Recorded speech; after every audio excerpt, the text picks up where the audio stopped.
Les cartes mentales sont bien plus que de simples diagrammes, elles sont le reflet visuel de notre pensée.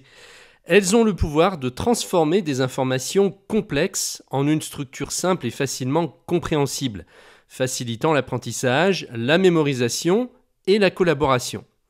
Que vous soyez étudiant, cherchant à résumer des leçons, un professionnel planifiant un projet, ou simplement quelqu'un désireux d'organiser ses pensées, la création d'une carte mentale est une compétence essentielle à maîtriser.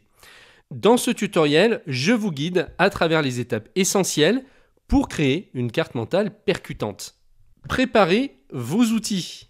Si vous choisissez de le faire à la main, assurez-vous d'avoir des feuilles de papier suffisamment grandes, des crayons de couleur, des surligneurs et des stylos. Si vous optez pour un outil numérique comme MindMaster, celui que j'utilise actuellement, assurez-vous de l'avoir installé et d'être familiarisé avec les fonctions de base. Trouvez un lieu calme. Optez pour un endroit sans distraction pour vous concentrer pleinement sur votre carte mentale. Identifiez votre idée ou sujet central. Écrivez-le au centre de votre page ou écran, comme je l'ai fait ici. Faites-le ressortir en utilisant une couleur différente ou une forme distincte. MindMaster vous génère des couleurs automatiquement dès que vous l'utilisez, comme c'est le cas ici. Ajoutez vos branches principales. Pensez aux sous-thèmes ou aux catégories majeures qui se rapportent à votre idée centrale. Tracez-les sous forme de branches s'éloignant de l'idée centrale. Affinez des branches secondaires.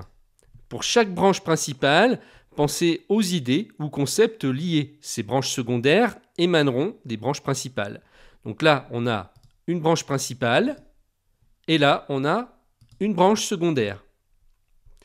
Utilisez des mots-clés. Résumez vos idées en un ou deux mots pour garder votre carte mentale simple et lisible. Intégrez des éléments visuels.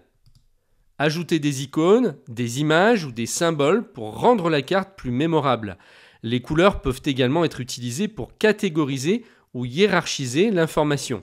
Je peux par exemple ici ajouter une icône ou un emoji.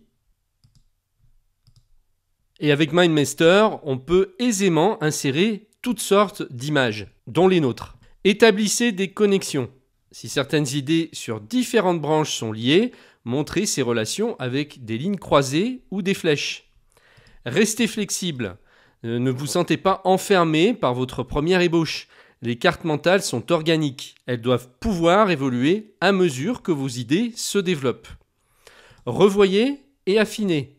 Une fois que vous avez mis toutes vos idées, prenez un moment pour revoir la structure, réorganiser si nécessaire pour optimiser la clarté et la cohérence.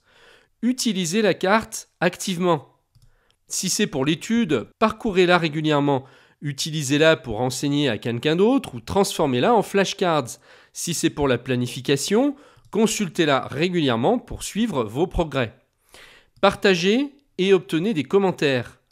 Si vous travaillez en groupe, partagez votre carte mentale avec les autres. Obtenir des feedbacks peut vous aider à voir des perspectives ou des connexions que vous avez peut-être manquées. Vous avez maintenant les bases pour créer une carte mentale puissante et structurée. Mais si vous voulez vraiment maîtriser l'art des cartes mentales et découvrir comment les transformer en véritables machines de productivité, je vous invite à découvrir ma formation complète sur MindMaster.